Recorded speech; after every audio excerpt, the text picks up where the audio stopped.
Good morning, all. Today's topic of discussion is HDL design part 6. Objective of this lecture are to make the students familiarize with synthesis and efficient coding. What is synthesis? Synthesis is an automatic process that converts user's hardware description into the structural logic description. When we use VHDL as a text file, the process is called VHDL synthesis. Synthesis is a means of converting the HDL into the real world hardware. Synthesis tools generate a gate level netlist for the target technology. So in the VHDL design flow, when the target device will be allocated for a particular project, then only we can do the synthesis process, because synthesis will try to map the design with the hardware which is available in the target device. So we'll take one example. X is assigned a value A and B. It is odd with C and D. So how this will be synthesized? So synthesis is the combination of translation plus the optimization. So it will translate this particular set of code into the corresponding hardware, and the hardware which will be implemented, that is again should be optimized. So translation of the code into the hardware plus the optimization of the hardware is nothing but the synthesis. So as per the statement, that is the code, the first at the first stage the code will be converted to the hardware which is shown in this diagram. So there will be ANDing operation between the inputs A and B. Then again there will be another ANDing operation between C and D with the help of second AND gate, and then there will be a ORing operation between the output of first AND gate and the output of second AND gate.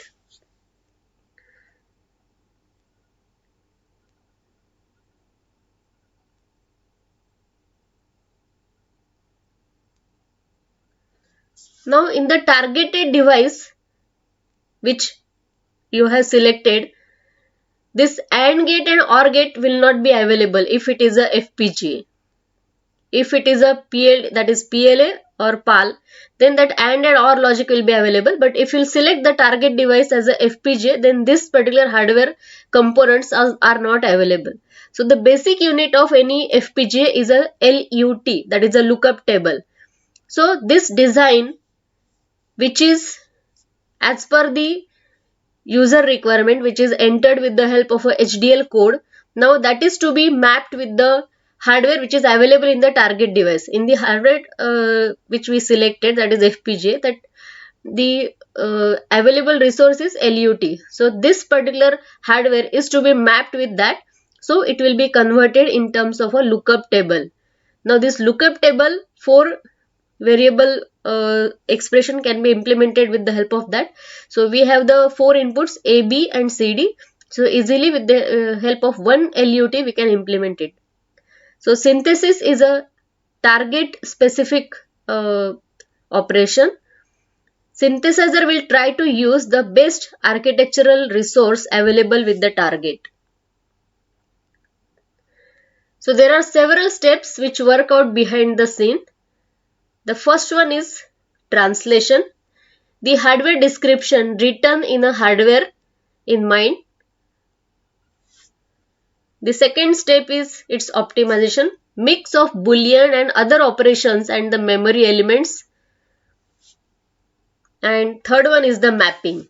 So whatever targeted device is selected, as per that there will be a mapping of the design which is entered in terms of some boolean expressions or some other operations. So the mapping is a gate level technology, and that is technology specific. As per the targeted device, whatever resources are available in the targeted device, the mapping will be done. So the design at higher level of description is compiled into the known language elements. Algorithms are applied to make the design compact and fast, and the design is mapped into the architecture specific technique. So these are the different steps which work out behind the scene in the synthesis process.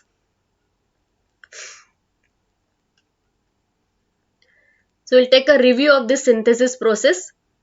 The synthesis process requires different inputs like the design, constraints, area, speed, and the different libraries. So these will act as an input to this process, and what it will generate? It will generate a netlist and it will generate a report. So in this synthesis, it is a translation process which converts RTL to a Boolean form. Optimization is done on the converted Boolean equations, and then optimized logic is mapped into the technology library. So considering different design constraints which are entered by the user, then the other constraints like area, speed, and as per the libraries, it will generate a netlist file and it will generate a report. So in this synthesis process may have two options. Either we may go by the flattening process or by using the structuring. So what is this flattening? Flattening is a process where all the design hierarchy is removed. The entire design is transformed into a flat generic SOP form. So whatever may be the style of coding or the design entry, the whole design is just converted into one SOP form of the logical expression, and then it is implemented. Another approach is the structuring approach. It is opposite to the flattening. It adds structure to the generic design by extracting the common logic factors. So common logic factors are extracted and accordingly the structure is built, and representing them as a intermediate nodes to produce the compact logic. So this is another approach in which the reuse of the design is done and the compact logic is obtained. So what are the expectations from this synthesis tool? A good synthesis tool should perform the technology specific optimization, that is vendor specific FPGAs and CPLDs, have best optimization techniques, allow designer control, have broad language coverage, provide user friendly debugging environment, have fast compile times, and provide clean and seamless link with a backend tool. So if all these features will be included, then it is a good synthesis tool. Then the features of the synthesis tool. The tool cost depend on features provided by it. The desirable features are replicating the logic, duplicate flip-flops, remove unused logic, optimization across the design hierarchy, resource sharing of adders, incrementers, multipliers, automatic RAM interface, that is RAM logic is automatically mapped to technology specific RAM cells. So these features one by one we will be studying in the further slides. So we'll see what is this replicating logic, duplicating the flip-flops and all. So first we'll go for this replicate logic. In this replicate logic, you can just see the example is given. So this WR bar, that is the write bar, may be connected to 100 points. Hence, it is not possible to have the fan out of that 100. So one signal cannot drive such 100 points. So hence we need to add the buffers to, and it should be split internally. So one signal WR bar, it is given to one buffer. Further it is split into 5. Further buffers will be added. Again one buffer can drive 5. Likewise the chain can be added. So this is the replication of the logic. So this replication should be done automatically to meet the fan out requirements. Another desirable feature is duplicating logic. So we can duplicate the logic which generates the signal for minimizing the fan out.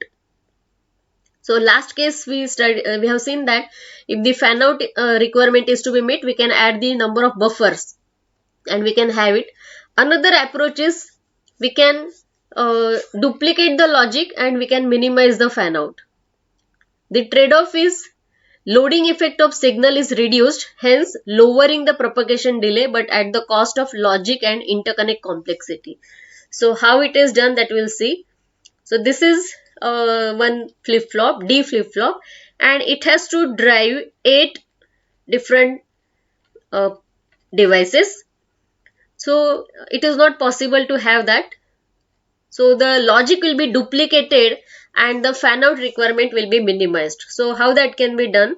So instead of using one D flip-flop, we can duplicate the logic. We may use 2 D flip-flops, and each D flip-flop will drive the half of the devices. Like here, one D flip-flop has to drive 8 different devices. So we may use 2 and we will ask it to drive 4 devices. So likewise, we can duplicate the logic and we can reduce the fan out requirement. Now, why the understanding of the synthesis process is important, that we'll see. Because synthesis is the main process in which the logic which we have entered is converted into the actual hardware which we can directly implement in the target device. So the hardware which will be generated, that is, the optimization of that hardware is very important. If hardware will be increased, then the power requirement, area requirement, and the speed, all these things will degrade. So the hardware which will be generated by your logic, that should be as less as possible. So, and there are some other issues also, like some unaddressed issues in the code may also generate the extra or additional hardware. So you'll see one example. So this is one code behavioral model of one circuit. In this circuit, we have the condition that if the two inputs are there, S1 and S2, if S1 is 0 and S2 is 1, then Y will be assigned a value A. Else if S2 is 0, then Y will be assigned a value B. So in this case, as S1, S2, there are two inputs. Actually, there are 4 possible combinations of S1, S2, like both are 0, 0, both are 1, 1, and one is 1 and other is 0, likewise, and vice versa. So 4 different possibilities, but all are not considered. So it is written, else I do not care. So if I will try to write such a code and synthesize, what is the expected synthesized design? So I will get this type of design. That there are two inputs, S1, S2, and as per the if statement, if S1 is 0 and S2 is 1, then Y should be equal to A. So that Y, it is having two options. It will be either A or B. So to choose between this A and B, one multiplexer is used, and this S1, S2 is acting as a select input for that. Now for the select logic, as there are two inputs, only one select bit is to be used. So there is one AND gate used to make the decision. So S1 is inverted with the help of one NOT gate. S2 is directly given. Both the inputs are given to the AND gate, and as per our condition, if S will be 0 and S2 will be 1. So at that time S1 bar will be 1. So AND gate output will be 1, and this will select the output as A. So Y will be assigned a value A. And for the other condition, if S2 becomes 0, so at that time AND gate output will be 0 and the 0th input will be selected, that is B will be selected, and Y will be equal to B. So this is the expected output. But now if practically if you will synthesize this code, what will be generated, that we'll see. So this is the hardware which will be generated if you will write this type of a code. Now in this second diagram, you can see there is much extra hardware which is generated. Like one additional flip-flop is there, then one additional OR gate is there, one additional NOT gate is there. So actually expected circuit is this, that is the logic in the mind of a designer. But after writing this code and synthesizing, the circuit which will be generated, that is having some extra hardware. So this extra hardware will degrade the performance of the circuit. It will occupy more area, it will require more power, and it will the operation becomes slower as the devices will go on increasing. So what is the solution for this? So the solution is in the code itself. So this is the corrected code which is written over here.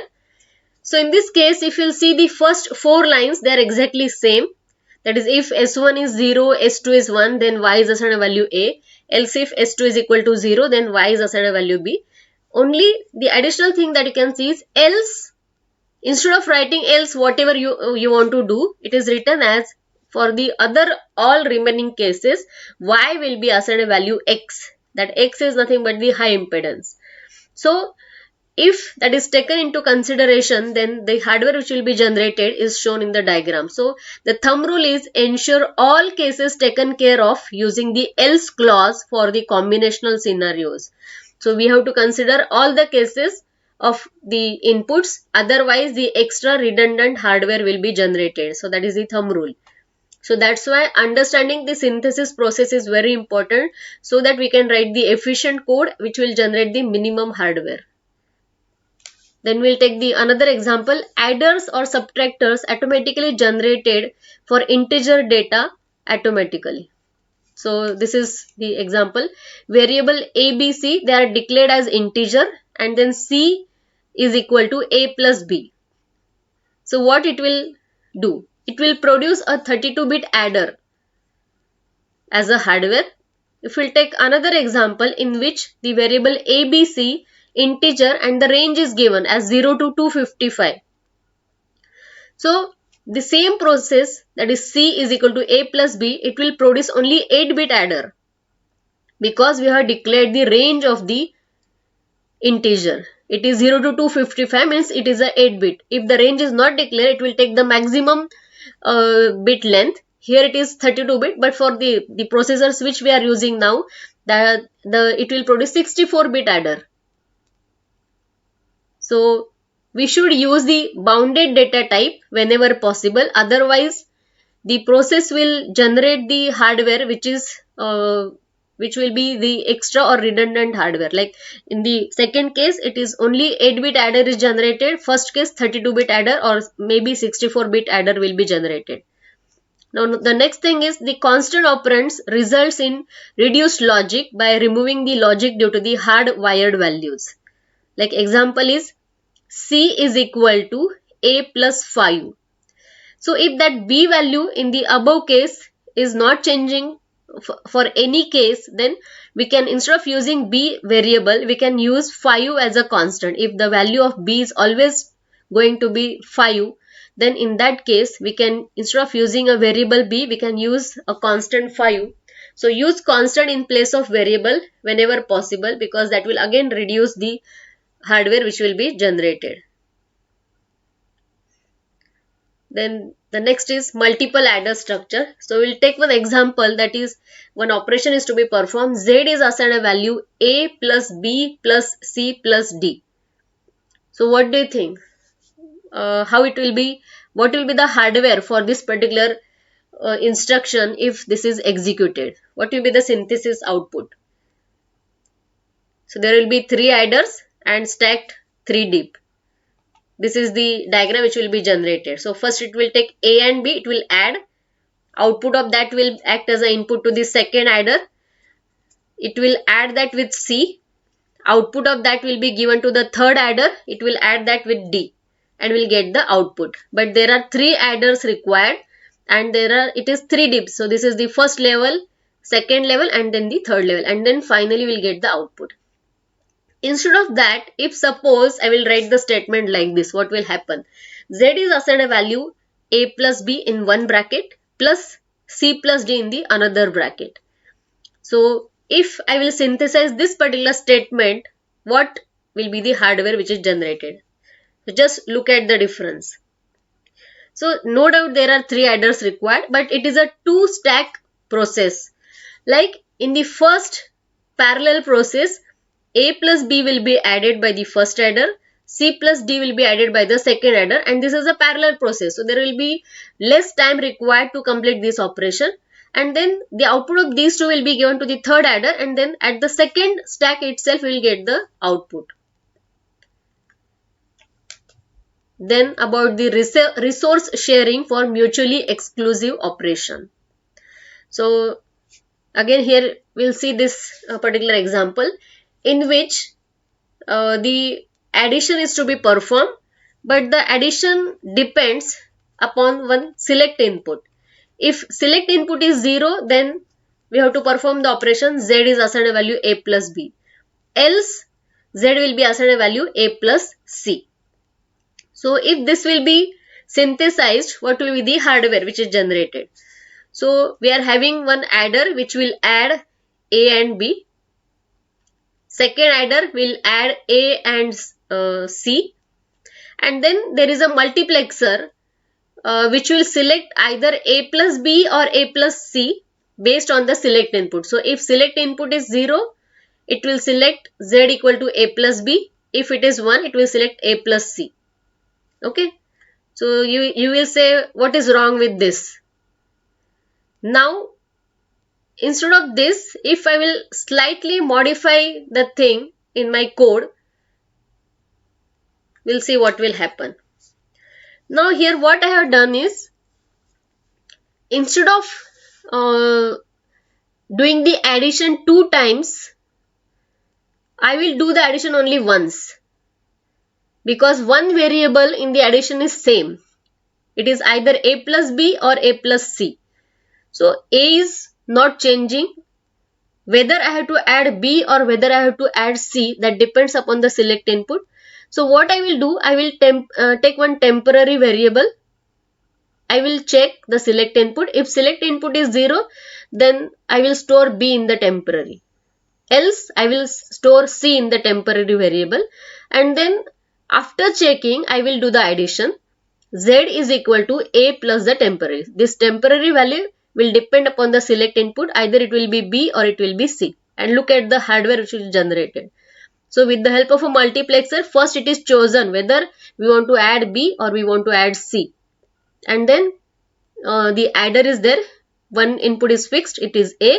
The another input depends upon the select input, whether b is to be added or c is to be added. So the hardware which will be generated over here, it requires only one multiplexer and one adder. In the previous case, it requires 2 adder and 1 multiplexer. So just we have to vary the method of writing the code. So while writing your code, you just remember that what hardware will be generated if I will write the code in this way. So that is important. So that was about the synthesis. Now we'll see what is simulation and what is synthesis.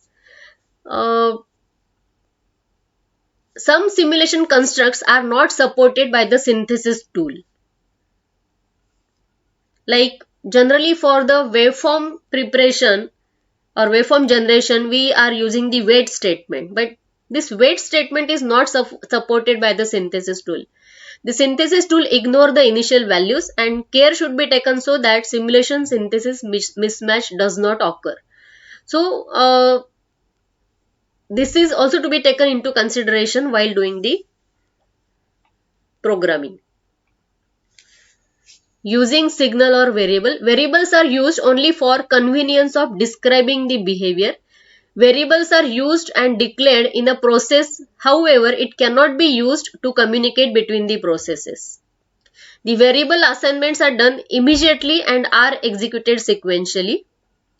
Variable may or may not represent the physical wires. Signal assignments are done at the end of the process, and signal represent the physical wires in the circuit. So when we should go for variable and when we should go for a signal. Okay. So signal is just, it represents some physical wire. That is the interconnection. So whenever you want to pass the signal inside the same design or same block, go for signal. If it is to be passed from one block to another block, go for a variable. Use variables in combinational process because there is less simulation overhead.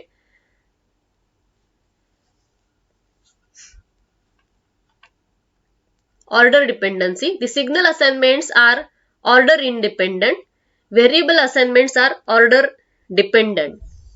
Signal assignments under a clocked process are translated into registers. Variable assignments under a clock process may or may not be translated into registers. Thank you.